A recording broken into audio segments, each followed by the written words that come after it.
Good morning, dear students. How are you? I hope you are all fine.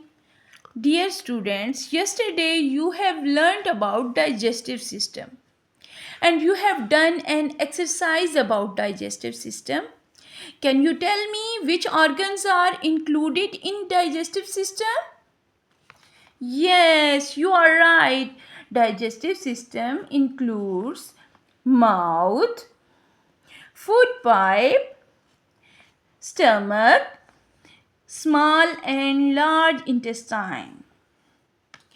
Okay, good students. Today we will learn about another system of our body, and that is respiratory system. Okay, students. Now open your page number 4 of your book. Have you opened? Okay. Now write date, CW, and the day. Today the date is 19th March 2026. Now write CW and the day is Thursday. THURSDAY. Thursday. Now look at your books on your first paragraph, the respiratory system. The respiratory system is what makes you breathe. बेटे ये क्या system है? जिस तरह हमने digestive system में पढ़ा कि वो आपके फूड को डाइजेस्ट करता है, ठीक है। वो एक पूरा सिस्टम है, पूरा एक प्रोसेस है जिसके ज़रिए जो अभी मैंने आपको किया कि आपके माउथ से आपके फूड पाइप में और फिर स्टमक और इंटेस्टाइन्स के ज़रिए वो सारा एक सिस्टम है जिससे आपका फूड डाइजेस्ट होता है और वेस्ट मटेरियल रिमूव होता है और जो आपके न्यूट्रिएंट्स हैं वो आपकी बॉडी में एब्जॉर्ब होते हैं। इसी तरह हम इंसानों के लिए जिस तरह खाना खाना और उसका डाइजेस्ट होना ज़रूरी है, इसी तरह से ब्रीथ यानी सांस लेना भी उसी तरह ही हम लोगों के लिए एक इम्पोर्टेंट है। तो इस प्रोसेस के लिए भी एक पूरा सिस्टम है और इस सिस्टम का नाम है रेस्पिरेटरी सिस्टम, ठीक है। जिस सिस्टम के थ्रू आप सांस लेते हैं, ब्रीथ लेते हैं, उस सिस्टम का नाम है respiratory system. Air comes in through the mouth or nose and travels to the lungs. कि जो बाहर से एयर है वो आपके माउथ या नोज इन दोनों पार्ट्स के थ्रू अंदर आती है और लंग्स तक ट्रेवल करती है। और body has 2 lungs, one on each side of the chest, ठीक है। जैसे मैंने आपको आपके वो ये जो आपकी चेस्ट है इसमें बोथ साइड्स पे दोनों साइड्स पे एक एक जो है आपका लंग है, ठीक है।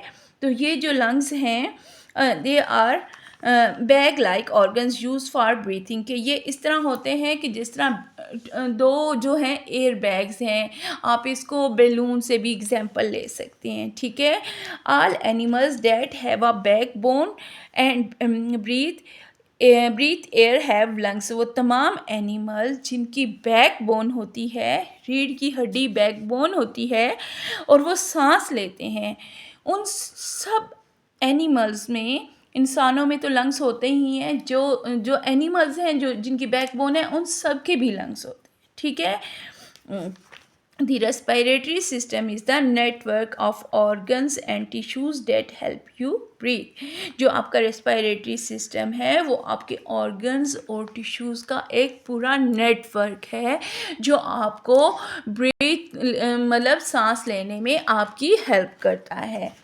It includes Airways, lungs and blood vessels. अब इसके अंदर कौन कौन सी चीज़ें इंक्लूड हैं? वो एयरवेज हैं, लंग्स हैं और ब्लड वेसल्स हैं।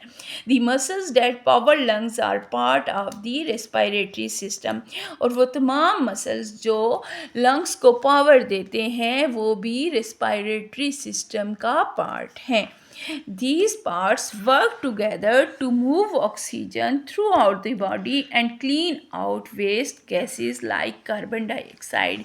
जो आपके लंग्स हैं और ये जो पूरा सिस्टम है, ये बाहर से जो कार्बन डाइऑक्साइड है उसको इनटेक करते हैं, आपकी बॉडी में लाते हैं, क्योंकि आपकी बॉडी को ज़िंदा रहने के लिए, सांस लेने के लिए ऑक्सीजन की ज़रूरत होती है।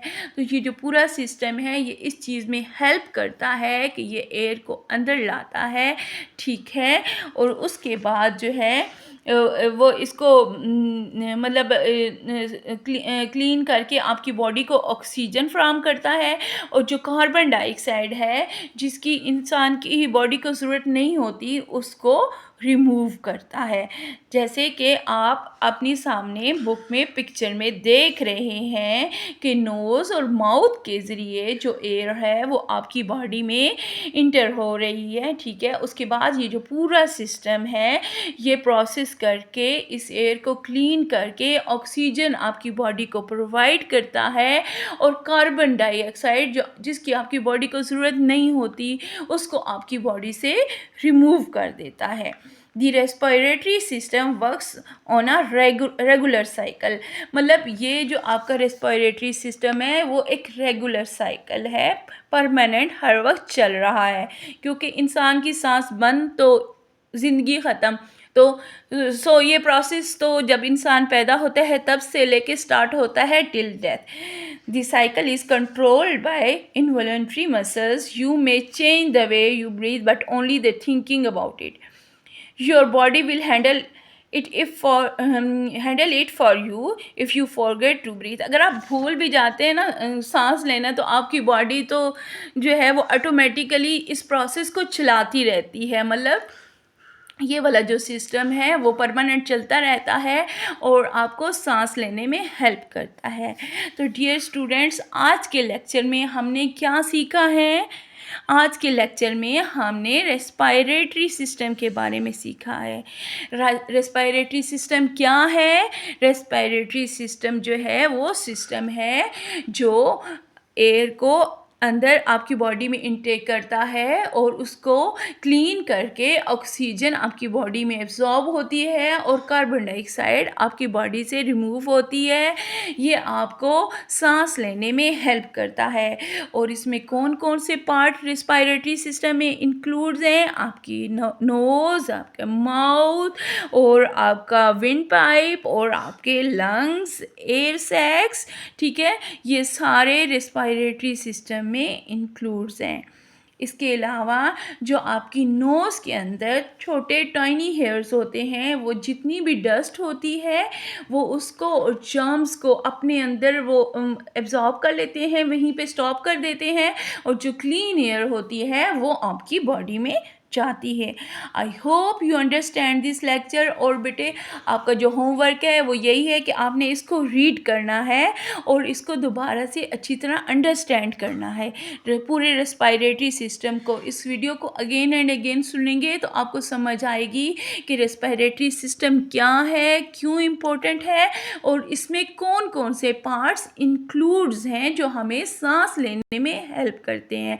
इसके अलावा इसकी एक एक्टिविटी भी है, और वो एक्टिविटी ये है कि आप बैलून लेंगे, आप उसको फुलाएंगे, ठीक है। तो वो जो आपके अंदर जिस तरह एयर आ रही होती है ना, तो आपके जो लंग्स हैं वो फूलते हैं जिस तरह बैलून फूलता है। और जब आपकी जो कार्बन डाइऑक्साइड जब बाहर जा रही होती है, उसको रिमूव कर रहे होते हैं, तो इसी तरह जब बैलून से हवा आप उसको फुला के निकालेंगे तो बिल्कुल सेम टू सेम हमारे लंग्स जो हैं इस तरह काम करते हैं। सो आपने, ये आपका होमवर्क है कि आपने इसको रीड करना है, अंडरस्टैंड करना है, और इसके अलावा ये एक्टिविटी जो बैलून वाली है ये भी आपने घर पे करनी है। Okay, stay safe and healthy. और बेटा, एडवांस में ईद मुबारक। Have a good day. Allah हाफिज़।